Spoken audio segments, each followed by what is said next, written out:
అందరికీ నమస్కారం। ఈరోజు ఈ శుభదిన సందర్భంలో ఒక కొత్త నగరాన్ని నిర్మించాలని ఆలోచన చేస్తూ అనునిత్యం 2.5 సంవత్సరాల నుంచి మరో దశకి అడుగులు వేద్దాం అని మన గౌరవ ముఖ్యమంత్రి గారు ఈనాటి ముఖ్య అతిథి మన నాయకులు రేవంత్ రెడ్డి గారి నాయకత్వంలో వేదికపై ఆసీనులైన వారితో పాటు గౌరవ శాసన సభాపతి ఈ ప్రాంతవాసులు గౌరవనీయులు గడ్డం ప్రసాద్ గారికి అదేవిధంగా గౌరవ డిప్యూటీ చీఫ్ మినిస్టర్ గారు బట్టి విక్రమార్క గారికి సహచర గౌరవ మంత్రివర్గ సోదరులు పొంగులేటి శ్రీనివాసరెడ్డి గారికి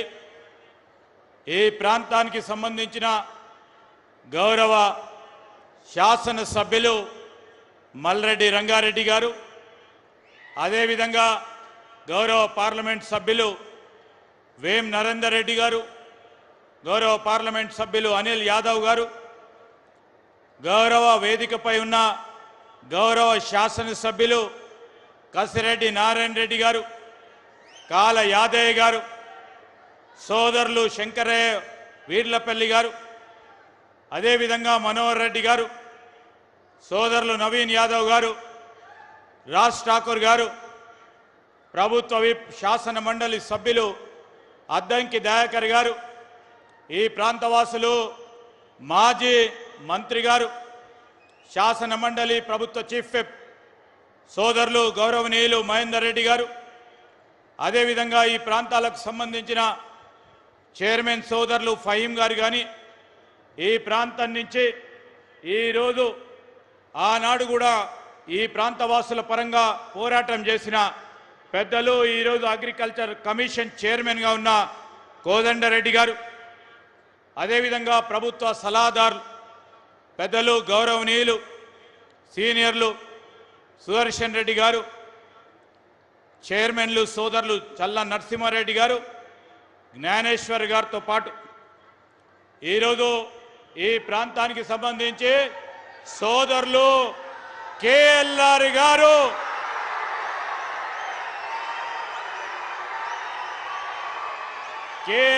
గారు అదేవిధంగా ఇబ్రాహీంపట్నం మహేశ్వరం ప్రాంతాలకు సంబంధించిన మా నాయకులు మిత్రులు అక్కలు చెల్లెలు అన్నలు తమ్ముళ్ళు పాత్రికేయ మిత్రులందరికీ నమస్కారం। 2 మాటలు మరి పెద్దలు మాట్లాడేది ఉంది। ఈరోజు ఈ ప్రాంతానికి వన్నె తెచ్చే విధంగా ఈ ప్రాంతం ఒక అధునాతనమైన అంగుళాలలో ఒక ప్రఖ్యాతిగాంచిన నగరంగా రాబోయే తరాలు చూడాలని కలలు గంటూ కలవరకే పరిమితంగా కాకుండా ఆలోచన చేస్తూ ఈరోజు మొదటి అడుగులు వేస్తా ఉన్నాం। ఈ శుభదిన సందర్భంలో ఫ్యూచర్ సిటీ డెవలప్మెంట్ అథారిటీకి సంబంధించిన భవన నిర్మాణ కార్యక్రమం ఇప్పుడే మా కమిషనర్ గారు శశాంక గారు మాట్లాడటం జరిగింది। ఒకటి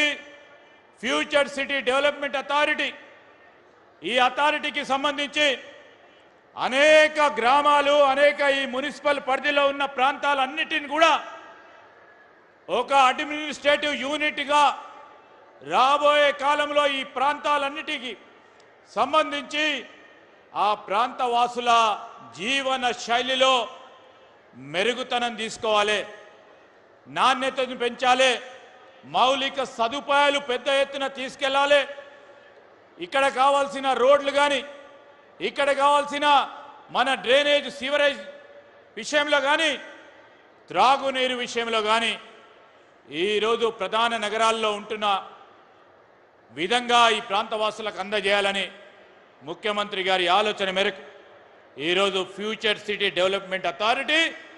రేపు భారత్ ఫ్యూచర్ సిటీకి సంబంధించిన రాబోయే పరిశ్రమలు, కాలుష్యం లేని పరిశ్రమలు, ఈరోజు గ్రీన్ ఫార్మా సిటీగా ఎదగాలని ఆలోచన చేస్తా ఉన్న ముఖ్యమంత్రి గారు ఆనాడు మాట చెప్పిన పెద్దలందరి ఆలోచన మేరకు ముందుకు నడుస్తా ఉన్నాం.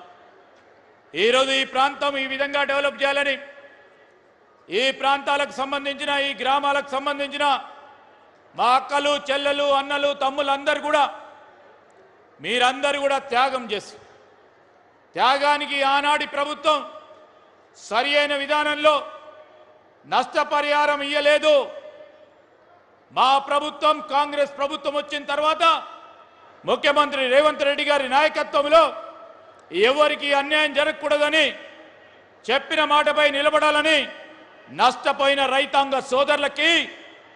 నష్టం కాకుండా వీలున్నంత వరకు వారికి సహకారం అందించే కార్యక్రమాన్ని ఈ 2.5 సంవత్సరాల కాలంలో చేపట్టడం జరిగింది. ఈరోజు మనం ప్రక్కన హైటెక్ సిటీని చూస్తూ ఉన్నాం. రాబోయే తరాలు ఈరోజు హైదరాబాదు, సికింద్రాబాదు, హైటెక్ సైబరాబాదు రేపు ముందు తరాలు ఆలోచన చేసి చెప్పాల్సిన అవసరం భారత్ ఫ్యూచర్ సిటీ గురించి చెప్పాలి అనే ఆలోచనతోనే ముందుకెళ్తా ఉన్నాం. మీ అందరి ఆశీర్వాదం కోరుతూ ఈరోజు పారదర్శకంగానే ఇక్కడ యంత్రాంగం కానీ, రేపు రాబోయే కాలంలో కాలుష్యం లేని పరిశ్రమలు కానీ, నెట్ జీరో సిటీగా అంటే కాలుష్యం అతి తక్కువగా, కాలుష్యం లేని ఈ ప్రాంతంగా నెలకొల్పాలని ఆలోచన చేస్తా ఉన్న ముఖ్యమంత్రి గారి ఆలోచన, మా ప్రభుత్వ ఆలోచనకి మీరందరూ కూడా హృదయపూర్వకంగా మరి ఆశీస్సులు పలకాలని మా అక్కలను, చెల్లెలను, అన్నలను, తమ్ముళ్ళందరినీ కూడా కోరుకుంటూ సెలవు తీసుకుంటా ఉన్నాం. జై హింద్, జై తెలంగాణ. Thank you sir. గౌరవనీయులైన ఉప ముఖ్యమంత్రి వర్యులు మల్లు భట్టి